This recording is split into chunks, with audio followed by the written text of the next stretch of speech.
La libération de la femme, à l'échelle de notre histoire, c'était il y a 5 minutes. Pendant des siècles et des siècles, le corps de la femme appartenait à Dieu, à son père, à son mari. C'était avant et heureusement. Depuis une vingtaine d'années, un nouveau corps de femme, plus impudique, plus audacieux, circule dans la rue, sur les plateaux, les magazines ou les réseaux sociaux. Dans notre société exhibitionniste, cette femme tout en chair continue pourtant à susciter la réprobation. En France, on l'appelle la pétasse. La pétasse, c'est quelqu'un qui fait la publicité de son savoir-faire amoureux et qui exhibe un maximum de ses charmes pour attirer, sinon l'amant, du moins l'œil. Rappelons quand même que pétasse, c'est une injure. Alors qu'aux États-Unis, les mouvements féministes se sont réappropriés les équivalents, bitch ou slut, comme un fier cri de guerre, pas de ça chez nous. Ici, où l'élégance est négociée comme un trésor national, la pétasse pour beaucoup agresse encore les yeux. Et vous remarquerez, la figure n'a pas vraiment d'homologue masculin, peut-être parce qu'elle continue d'effrayer nos pauvres petits maris. Son corps appartient à elle-même, son corps appartient à tous ceux à qui elle veut le montrer. Il ne peut plus appartenir à son seul partenaire ou à son seul amant. C'est plus possible, donc c'est absolument terrifiant. Terrifiant qu'on vous dit. Alors, plutôt que de flipper comme des malades, examinons ce que ces silhouettes archi-sexuées racontent de notre société. Elle, qui a braconné sur les terres de la pin-up, de la vamp ou de la demi-mondaine, sur quelle résistance bute-t-elle encore? Et quelle dimension cachée recèle ce corps si lisible, si indiscret?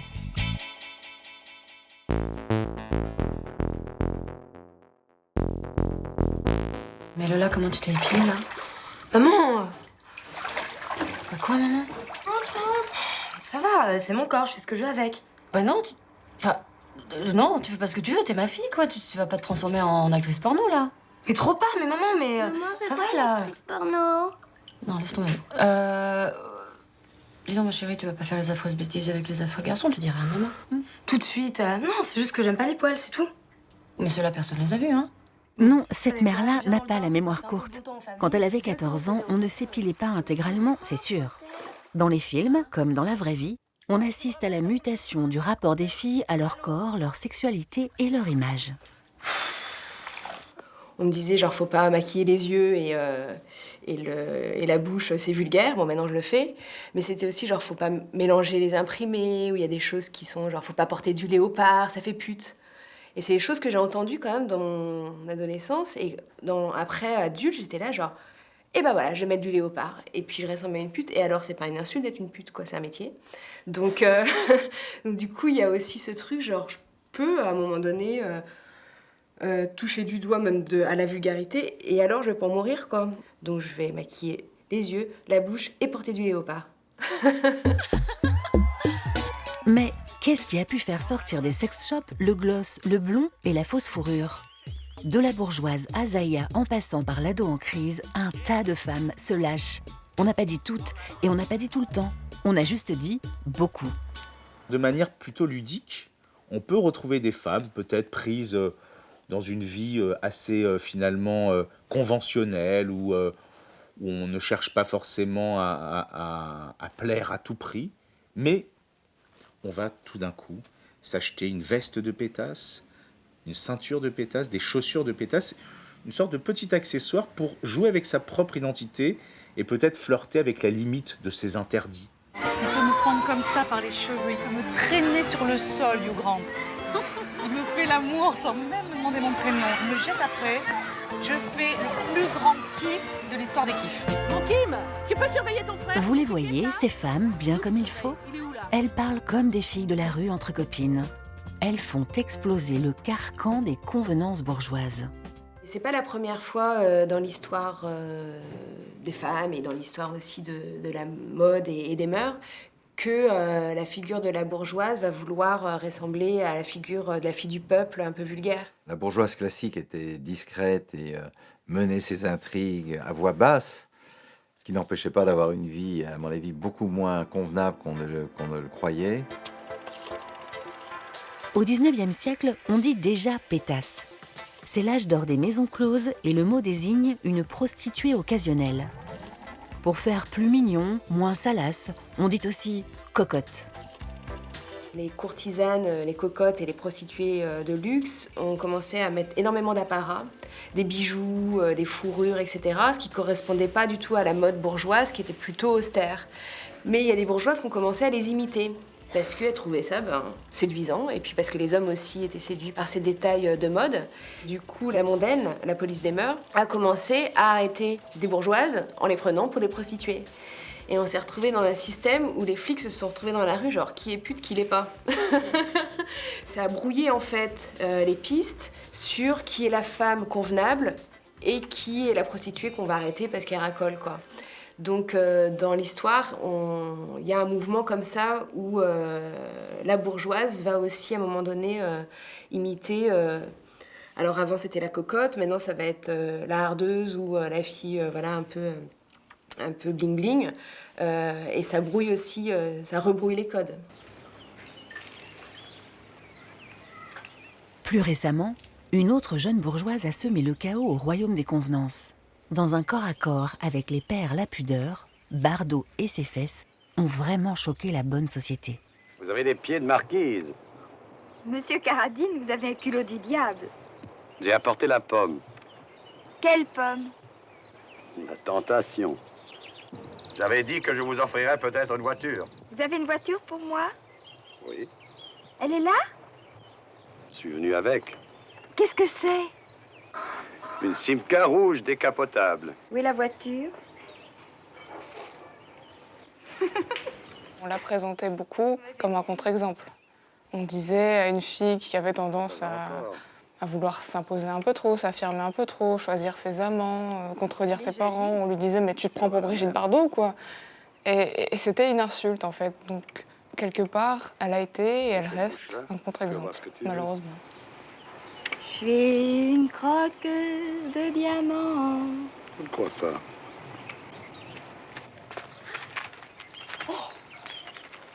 Ça va barder. À aucun moment, Bardot va se poser la question « est-ce que ce que je fais est approuvé par la société? Est-ce que c'est bien? Est-ce que c'est mal ?» Non, elle en a envie, alors elle le fait. Non mais t'as vu l'heure? Midi, c'est normal ça? Je me suis cassé le pied. Nos pétasses contemporaines ne se heurtent plus à la morale bourgeoise des années 50. Elles se cognent sur ce qu'il en reste, le bon goût. Et regarde, dis-moi, ça fait pétasse ou non? Non, mais t-shirt grave. Quoi le t-shirt? Nina. Il fait pétasse mon t-shirt? Non, mais les pieds grave. Je comprenais rien. La pétasse, elle fait plus de bruit, elle est plus voyante, elle porte des couleurs plus criardes, etc. Et je trouve que c'est une figure en ça aussi qui dérange et qui interroge sur c'est quoi le bon goût et c'est quoi la vulgarité. Les messages que véhicule la presse féminine sur l'élégance, c'est « soyez discrète ». Or, on ne demande pas aux hommes d'être discrets. La France a une histoire particulière avec la beauté féminine et ça fait un peu partie de la culture française, au même titre que la gastronomie, au même titre que les bons vins, d'avoir soi-disant les femmes les plus belles du monde, au sens belle, au sens de élégante. Donc je crois que si en France la tyrannie de l'apparence est aussi prégnante, c'est qu'il y a une dimension culturelle vraiment forte. Ce sont des choses qui sont définies par quelque part un certain groupe de femmes, qui tiennent aussi les magazines féminins et qui sont aussi assujettis à des annonceurs. Et en fait, ces femmes-là sont plutôt représentantes d'une classe bourgeoise. Et ce qui est intéressant, c'est que une figure comme Kardashian ou une figure de la bimbo, elle va bousculer ça parce que tout d'un coup, ça force ces magazines-là à se dire genre, attends, ça devient des icônes, du coup, on va peut-être en parler, on va peut-être aller voir aussi sur ces figures féminines, quoi. Impossible de passer à côté du spécimen. La reine des pétasses, c'est l'américaine Kim Kardashian, héroïne d'une télé-réalité à la gloire de sa famille. En devenant l'égérie de la maison de couture française Balmain, cette papesse gironde a malmené les rédactrices de mode de Paris. Des fesses, des seins et au total, un hold-up des magazines français. Kim Kardashian a un succès assez phénoménal en France, ce qui n'était pas couru d'avance, puisqu'en fait, elle est absolument à l'opposé de l'image de la Parisienne ou de la Française qu'on exporte partout dans le monde. Elle est absolument pas comme Marion Cotillard, elle n'est pas comme Audrey Tautou, Inès de la Fressange. Elle fait quelque chose qui est finalement pas très parisien, du moins. Elle se maquille, elle veut que ça se voit. Elle fait pas semblant d'avoir pas fait exprès, elle fait pas semblant d'avoir pas fait d'efforts, elle fait des efforts très très visibles. Elle documente d'ailleurs ses efforts, l'avant et après, tous ses efforts de maquillage chez le coiffeur. Tandis que la Parisienne, il y a quelque chose qui est absolument, ce qui s'appelle effortless ou insouciant, qui est sans âge, elle est mince sans régime, elle est belle sans avoir fait exprès, ses cheveux sont nickel sans avoir vraiment fait d'efforts. Et pour Kim Kardashian, donc le processus de féminisation et de sexification est documenté de A à Z. Cette fille un tout petit peu plus basanée nous permet de se souvenir de tout le métissage et toutes les courbes qui sont effacées du paysage français. Donc à ce niveau-là, elle a quelque chose de très positif. Elle permet à toutes les autres Françaises niées du paysage d'être enfin fières de leur corps, fières de leur teint, fières de leur forme. Et à ce niveau-là, c'est quelque chose qui manquait vraiment.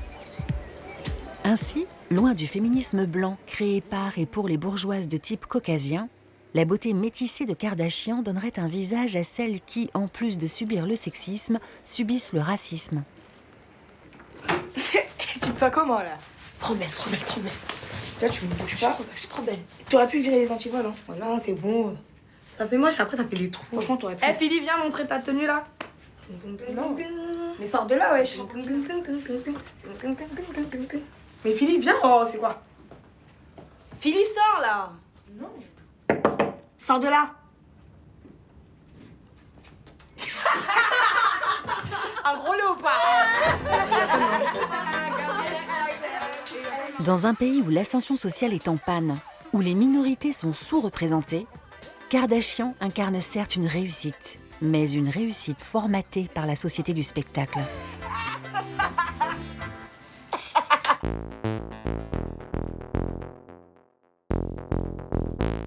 Restez avec nous ce soir. Élise Lucet reçoit Kim Kardashian. Cette réussite n'impressionne pas tout le monde. Kim Kardashian, bonsoir. Salut. C'est comme si une femme aussi aguichante ne pouvait évidemment pas être intelligente. 41 millions d'abonnés sur Twitter. Pour une femme de nos jours, quelle est la clé de la réussite? Le travail et encore le travail. Mais quel exemple vous voulez donner aux jeunes filles? Être féministe au XXIe siècle, c'est pas seulement poser nue sur Twitter, non? Non, ça c'est la consécration. Mais avant, j'ai galéré, vous savez. Mon premier petit boulot, j'avais à peine 20 ans. Ah, et c'était quoi? C'était de faire une sextape avec mon mec de l'époque. Je crois que la figure de la bimbo ou de la pétasse, elle est critiquée par sa superficialité. En gros, c'est quoi cette femme qui court les plateaux télé ou qui est médiatisée alors qu'elle est conne ou voilà, elle fait rien ou elle représente rien. Mais ce qui est assez marrant, c'est qu'on va particulièrement reprocher ça à une femme. Une Kardashian, par exemple, c'est le produit de notre société d'ultra-consommation et une société d'entertainment, de divertissement. Mais un Karim Benzema aussi. Et il a réussi grâce à son corps, grâce au travail sportif. Comme Kardashian va réussir par rapport à une performance de corps aussi. À partir du moment où c'est une femme et qui va gagner de l'argent et qui va réussir uniquement grâce à ses apparences, on va la traiter de superficielle, d'idiote, etc. Nabila, finalement, quand elle est devenue très très célèbre pour sa petite phrase qu'elle avait déclarée dans une émission, elle dit mais j'ai pas compris ce qui s'est passé. Je comprends pas pourquoi les gens me détestent, m'adorent, m'idolâtrent. Nabila, finalement, elle est très jolie, elle sait qu'elle est très jolie, elle joue de son corps, elle montre son corps, elle y prend plaisir. En même temps, elle est avec son compagnon depuis des années, elle tient à lui, elle veut rester fidèle à lui. Et puis il y a vraiment cet aspect sale gosse, emmerdeuse, j'ai pas fait exprès, voilà, c'est de votre faute. Voir la très grande faute de notre société qui fait commerce de tout, y compris et depuis toujours du corps des femmes. Un produit sacrément lucratif pour peu qu'on le markete comme il faut. Je regarde, je ne nie pas, je regarde plein d'émissions différentes, mais je dois dire que la télé-réalité, les anges, et elle, j'avais repéré, je me dis tiens, elle est pas mal, Ah, est-ce qu'elle est grande, comment est-elle? Et je la voyais agir et tout, je me dis mais elle est de mieux en mieux, elle est vachement bien.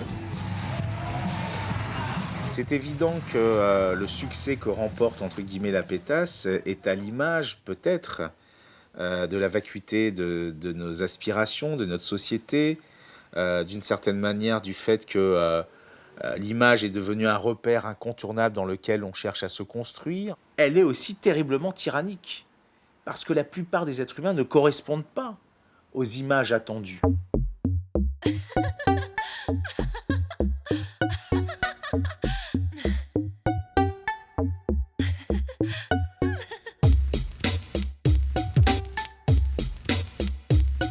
Quand on a le sentiment d'avoir peu de contrôle sur sa vie, et dans le contexte dans lequel on est aujourd'hui, c'est le sentiment de beaucoup de personnes, on commence par essayer peut-être de contrôler son apparence physique, parce que c'est ce qu'on a sous la main. Et il y a aussi cette forte pression à la compétition sur le marché de l'emploi, mais aussi on peut penser sur le marché de l'amour, avec les sites internet de rencontres, qui fait que l'apparence physique devient quelque chose qui semble de plus en plus porteur dans la lutte de toutes contre toutes ou de toutes contre chacun.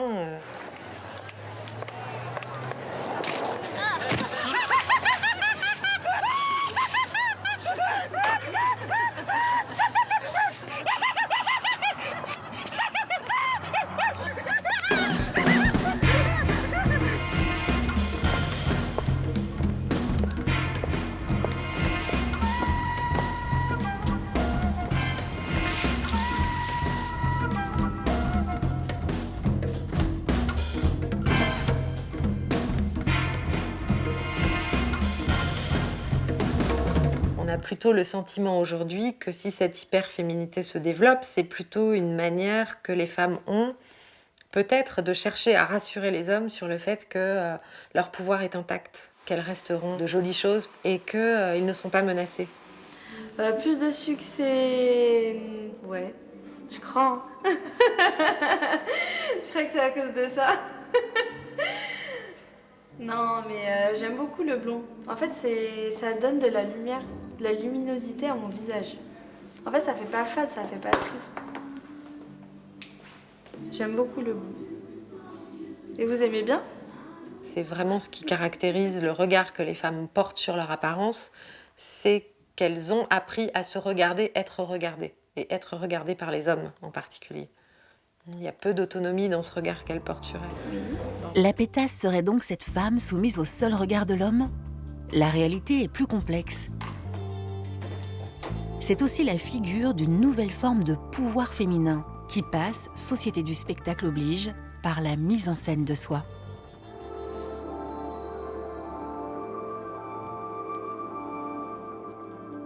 Hello tout le monde, j'espère que vous allez bien. Donc aujourd'hui on se retrouve pour mon total look Get Ready With Me de la soirée Gold Obsession. Hello tout le monde, j'espère que vous allez bien. On se retrouve aujourd'hui dans une nouvelle vidéo 5 astuces, mais cette fois-ci pas Pinterest, Instagram. Fallait s'habiller sur le thème de l'or et donc j'étais habillée comme ça, donc j'ai décidé de vous le filmer. Donc voilà le résultat, c'est un life hack qui fonctionne. Et ensuite je viens appliquer les fossiles pour un effet wow. Vu que je ne peux pas réaliser cette astuce, pour moi c'est un fail. Si je passe 4 heures à essayer de mettre un mouchoir dans ma brosse le matin, c'est bombe.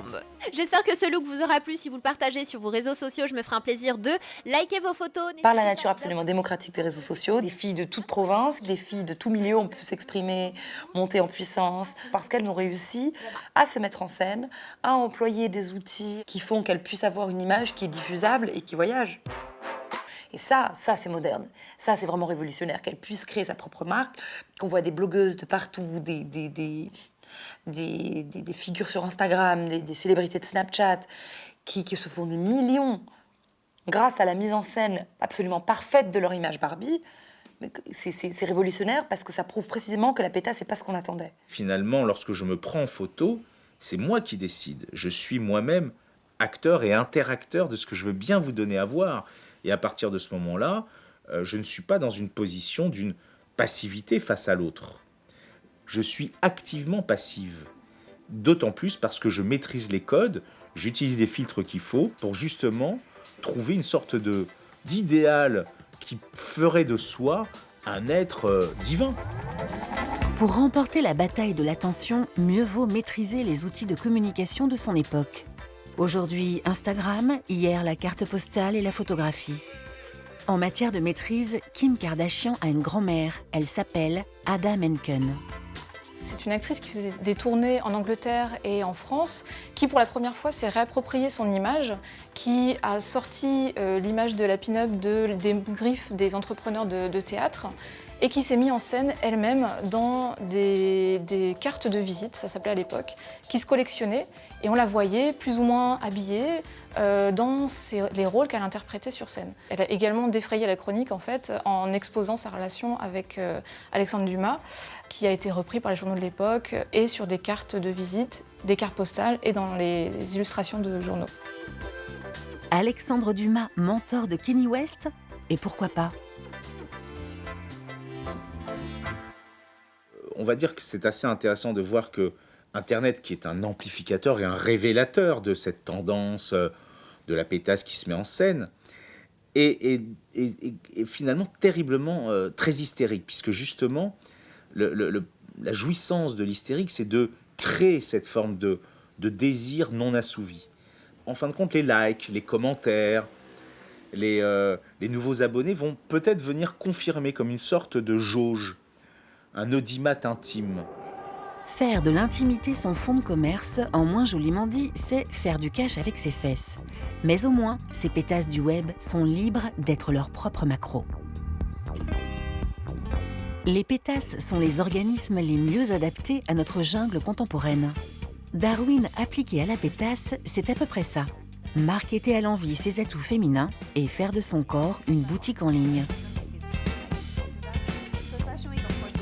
Quand on voit des filles comme Chiara Ferragni, la blogueuse The Blonde Salad, la salade blonde, qui est milliardaire en fait, juste parce qu'elle pose très bien. C'est une petite minette qui revendique un truc un petit peu cagole de luxe, hein, mais c'est un business model. Elle est étudiée à Harvard, il y a des cas à Harvard qui ont été créés sur elle, elle donne des TED Talks, elle est citée dans Forbes, dans les listings de Forbes, pour être une salade blonde, parce qu'elle sait très bien à quoi ça mène. Elle a compris comme ça pouvait être transformé dans du cash et dans un business model stable et qui dure des années. La pétasse avec les réseaux sociaux devient une businesswoman redoutable et ça, c'est vraiment fort.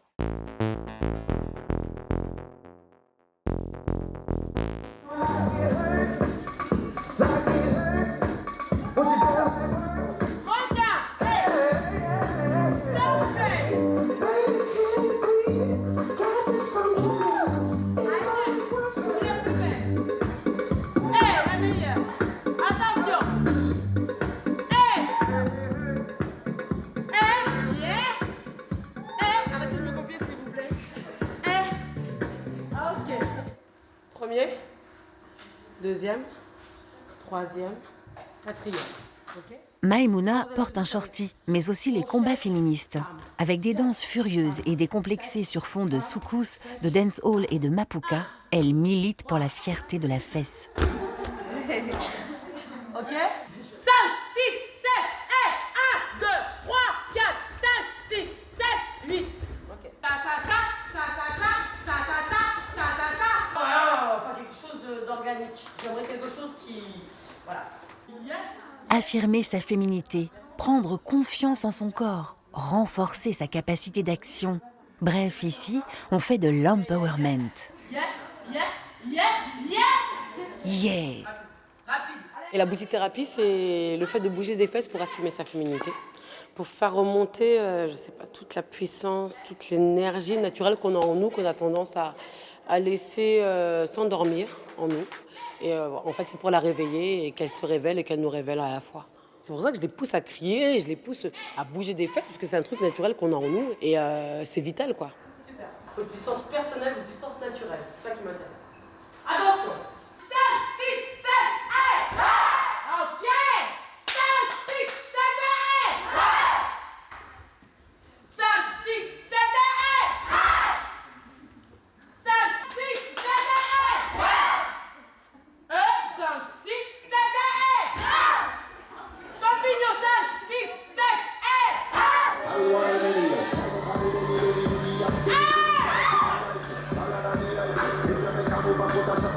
Hey!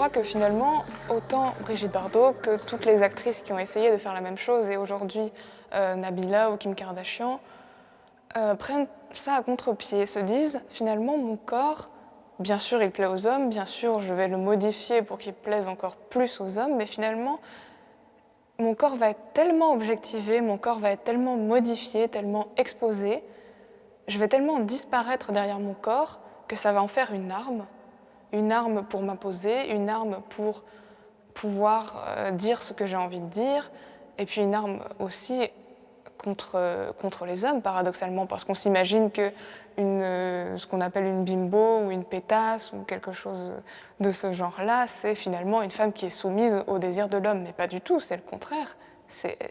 Dans tous les cas, c'est elle qui décide.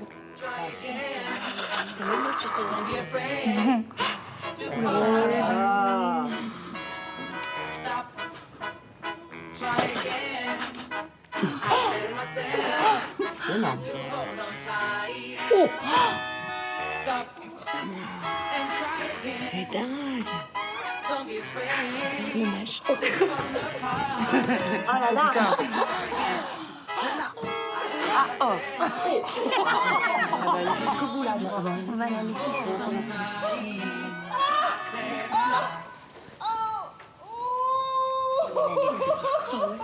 C'est aussi un signe de force, c'est aussi un signe de liberté. C'est vraiment quelque chose de conquis contre l'ordre ancien. On sort aussi de la figure de la pauvre petite femme fragile. C'est une figure qu'on voyait beaucoup dans les années 90, dans la mode, dans la publicité. C'est Kate Moss où on a l'impression que si on lui souffle dessus, elle va tomber, quoi. De la femme ultra maigre et souvent c'était dans les publicités. Elle avait le regard de côté, elle était un petit peu comme ça. Enfin, vraiment quelque chose une fragilité, une représentation de la fragilité féminine. Dans la bimbo, qui est aussi l'héritière de la pin-up, il y a une posture plus de fierté, c'est je sors mes seins, les deux pieds ancrés dans le sol, et il y a une forme de force en fait qui se dégage de cette figure-là. Et ça, je trouve ça intéressant. Enfin, en tout cas, moi, c'est une figure féminine qui m'intéresse plus que la petite brindille, quoi.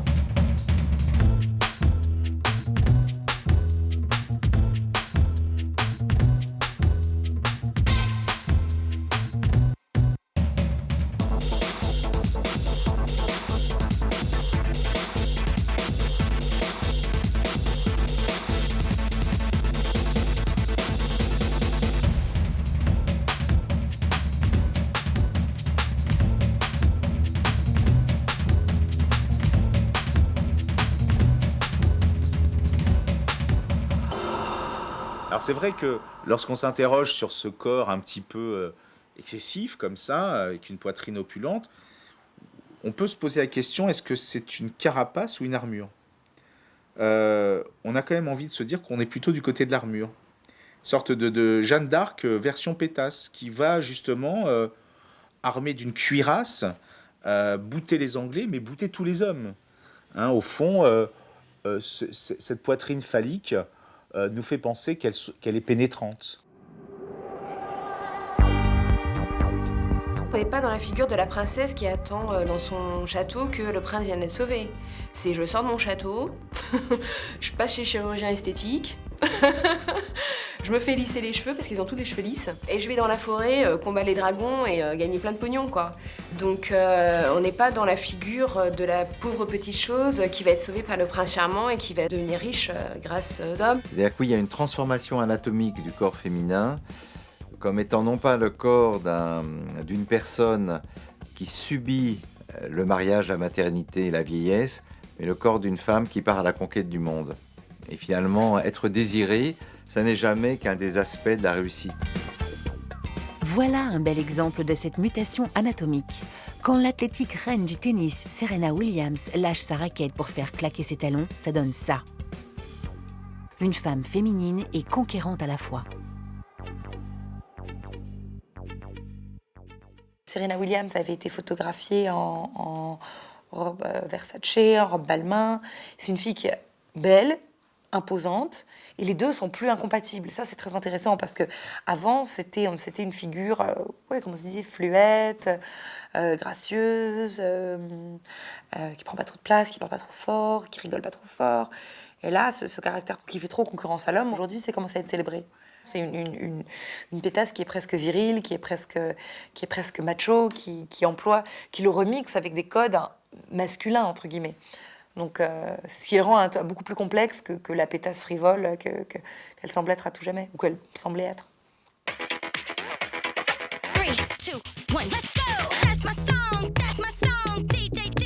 Complexe pour complexe, les hommes s'inspirent de cette femme hyperbolique. Dans la culture gay, on la célèbre certains soirs pour une raison bien précise. On voit en la pétasse une batterie chargée à bloc où puiser un maximum de puissance. Souvent, c'est les femmes qui doivent se battre contre un certain patriarcat et qui ont su s'imposer tout en gardant leur féminité, en jouant des codes féminins-masculins. Et en tant qu'homosexuel, c'est quelque chose qui m'a beaucoup parlé.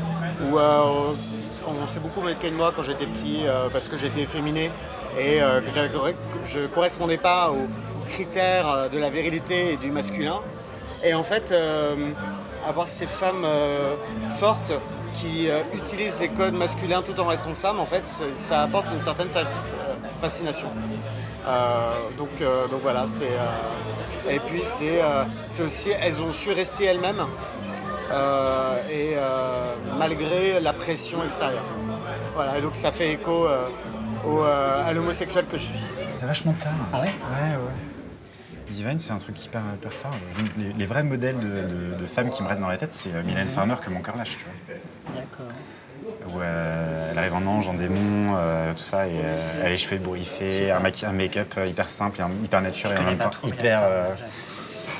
hyper travaillé, hyper dark, charbonneux, tout ça, j'aime bien. Ah ouais. Voilà, mon imaginaire, il vient de là. Madonna un peu, non ? Mais ouais, Erotica fondateur. Et effectivement, elles sont symboles de pouvoir. Merde, elles sont symboles de femmes fortes, quoi, qui s'autorisent ce qu'on leur autorise pas dans la société, et par extension, nous non plus. Voilà, c'est un plaisir de les copier en tout cas.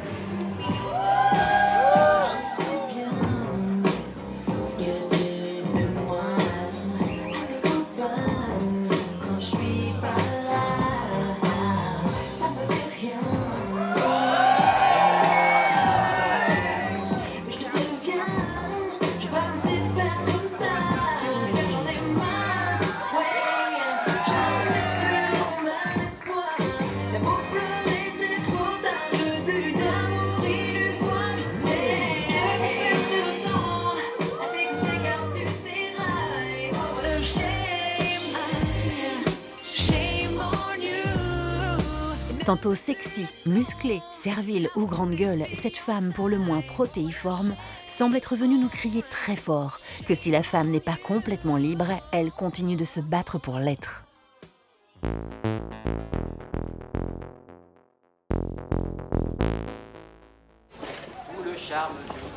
Bon allez, qu'est-ce que tu vas faire avec le chamallow ?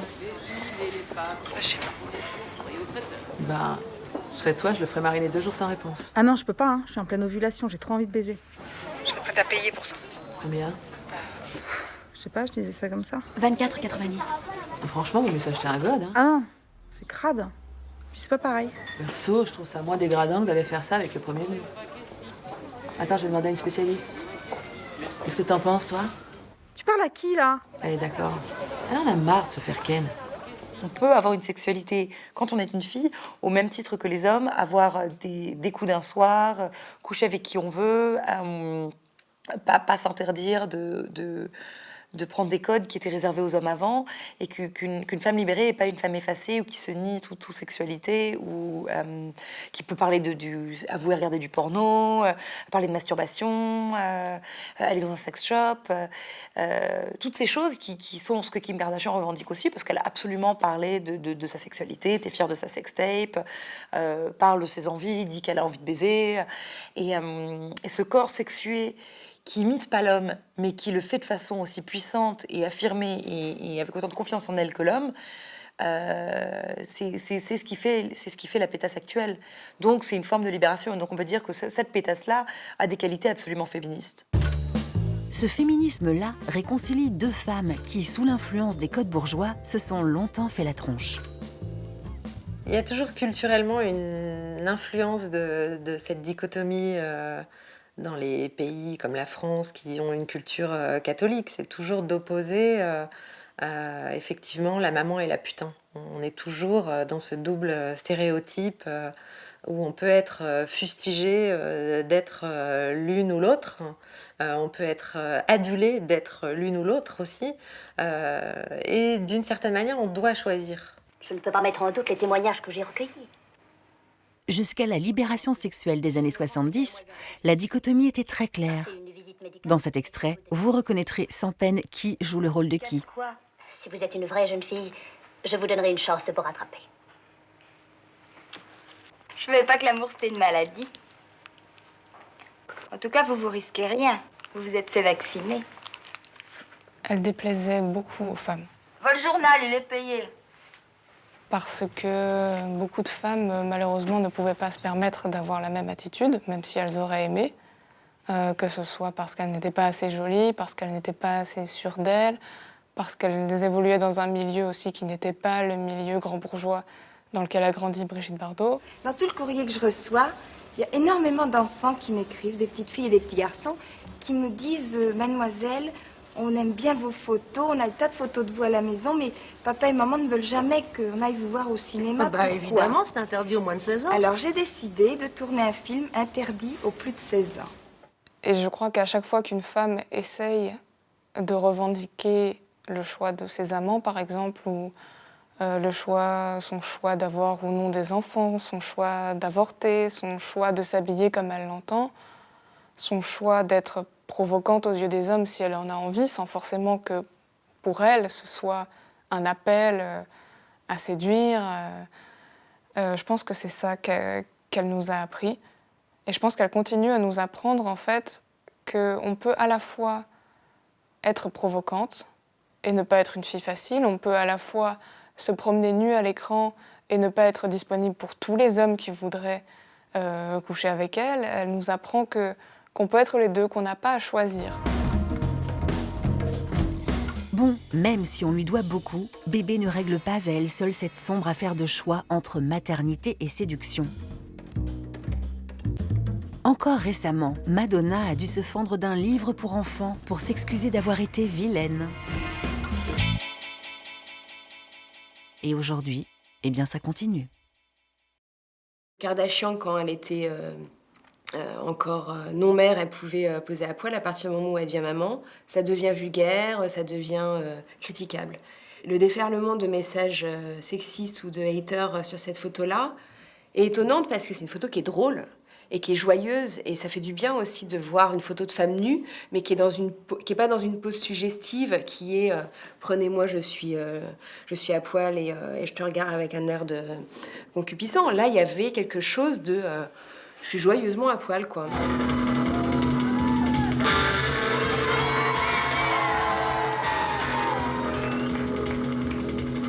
Joyeusement à poil, c'est ça, c'est de la joie et des poils.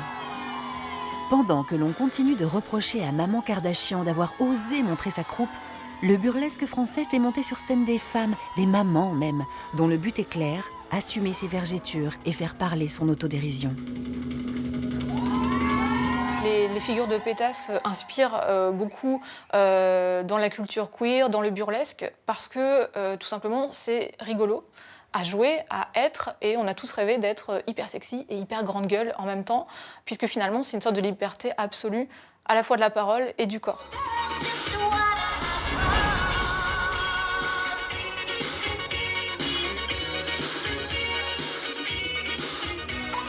Ça fait du bien de voir sur scène des femmes qui assument leur rondeur, ou leur ride, ou leur peau, enfin voilà, qui assument leurs différences et qui les mettent en valeur. On a vraiment cette idée de presque thérapie, c'est-à-dire qu'on monte sur scène pour se réapproprier un corps qui n'est pas toujours notre meilleur ami. Et vraiment là, on l'idéalise sur scène grâce à des techniques empruntées au pin-up, aux pétasses, aux femmes fatales. Et on en fait un spectacle très féminin, Donc on est vraiment dans un truc de fille avec le burlesque.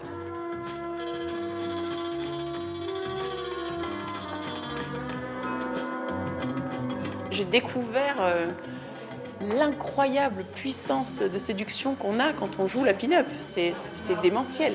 C'est un moment où je crois qu'on est enfin heureuse de sa féminité, et ce qui n'est pas tout le temps le cas dans la vie de tous les jours. C'est-à-dire que dans la rue, si on veut être féminine, peut-être qu'on se fait insulter parfois.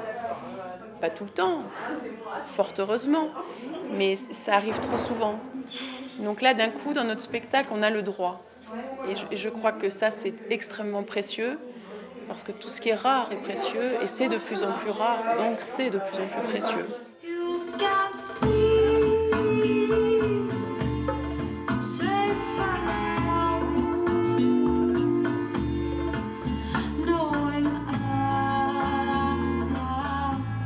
Il y a eu tout le moment du féminisme de nos mamans qui niait un petit peu la féminité. Et là, on a besoin de retrouver cette féminité-là et ça nous fait du bien. Pas pour l'appliquer dans les règles telles quelles, mais pour connaître un petit peu tous les prismes possibles et pouvoir retrouver notre identité au travers de ça et retrouver les critères qui nous font plaisir, qui nous font du bien et savoir qu'on peut être de temps en temps plus masculine, de temps en temps plus femme fatale, de temps en temps plus pin-up et suivant les moments et suivant ce qu'on a envie de dégager en fait. Souvenez-vous, il fut un temps où être féministe, c'était moins rigolo. Ce premier temps de lutte pour la libération des femmes, la place des mecs est à la crèche ou en dehors.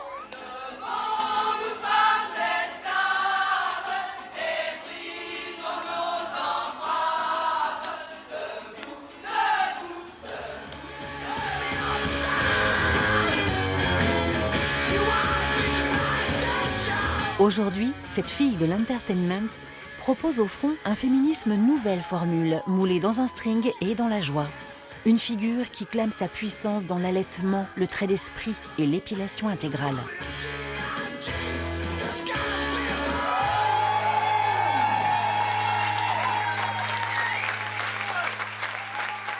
Disons que je ne trouverais pas ça très féministe et très progressiste de rejeter tout ce qui est ultra-féminin sous prétexte d'égalité des sexes. Et je pense qu'il ne faut pas jeter le bébé avec l'eau du bain, comme on dit sa joyeuse expression. Il ne faut pas forcément jeter le féminin avec le féminisme. Et le féminin, ça a comme le masculin d'ailleurs, dans ses versions les plus caricaturales, sont des choses qu'on peut exploiter, avec lesquelles on peut jouer et qui peuvent nous faire du bien aussi. Il y a quelque chose que je trouve très intéressant, voire que j'ai envie de dire qu'en tant que psychanalyste, je félicite, c'est-à-dire que la libération sexuelle amène chez beaucoup de jeunes femmes une manière de s'exposer, de s'exhiber, et donc peut-être d'être plus sûre d'elle-même. S'emparer de l'image de la pétasse comme choix, comme étendard, comme contre-pied, comme manifeste et déclaration de liberté, oui, tant mieux si c'est ça. Femme outragée, femme brisée, mais femme libérée. Dans sa version apprivoisée et non paroxystique, la figure de la pétasse concentre un certain nombre d'avancées dans l'histoire des femmes. Cette universalité fait que, avouons-le, nous sommes toutes un peu des pétasses. Vous ? Du coup, j'étais partie sur les pin-up, du coup je vais réfléchir à la question 2 secondes avant de proposer une réponse. Vous ? Oui ? Ah, mais moi je suis très pour, je trouve ça très bien. Vous aussi, pourquoi pas ? Et vous, non ? Moi, je pourrais me revendiquer comme pétasse, oui. Justement parce que je pense qu'une femme n'a pas à avoir honte de son corps, une femme n'a pas à s'empêcher de faire des photos dénudées, par exemple, ou de s'habiller comme elle le veut, ou même d'aguicher les hommes si ça l'amuse, sous prétexte que, en faisant ça, tout à coup, elle perdrait son cerveau, elle perdrait son esprit, elle perdrait sa pertinence. Moi, j'ai envie aussi, en tant que jeune femme, de pouvoir faire les deux. J'ai pas envie de choisir. Et si, 50 ans après le début de la révolution sexuelle, 50 ans après la dégringolade de la pratique religieuse en France, notre pétasse était en fait la résurgence de la Vénus païenne. Celle qui, bien avant que ne débarque la chaste Marie, réconciliait déjà la maman et la putain, la fécondité et la sexualité par ses hanches larges et ses seins lourds. il semblerait que la post-modernité ait ressuscité la Vénus préhistorique, la première déesse de l'humanité. Mais, car il y en a un, la modernité n'a pas déboulonné le patriarcat. Ainsi, il ne faudrait pas que la pétasse impose un nouveau diktat, celui de la femme totale. Une sorte de nouveau Magimix pour hommes, vous voyez ? Yeah.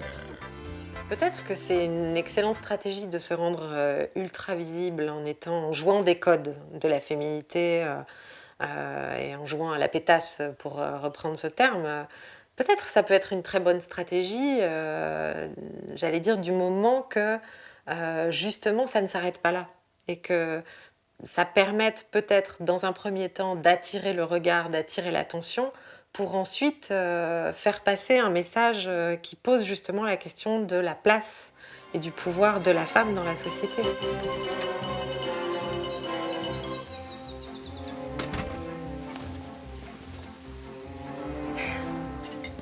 Good morning. Good morning. Say, it looks to me like you had sex last night. I sure did. Sounds like you're living your best life.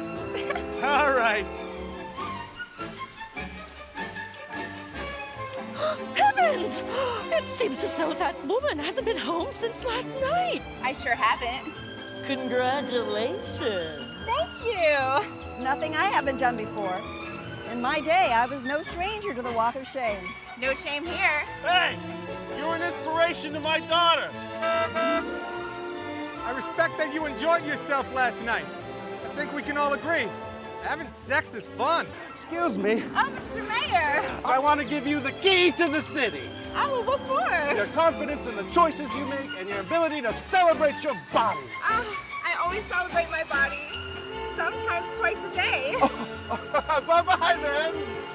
Hey, girl. Hey. Looking good. Feeling good. Amber, hey.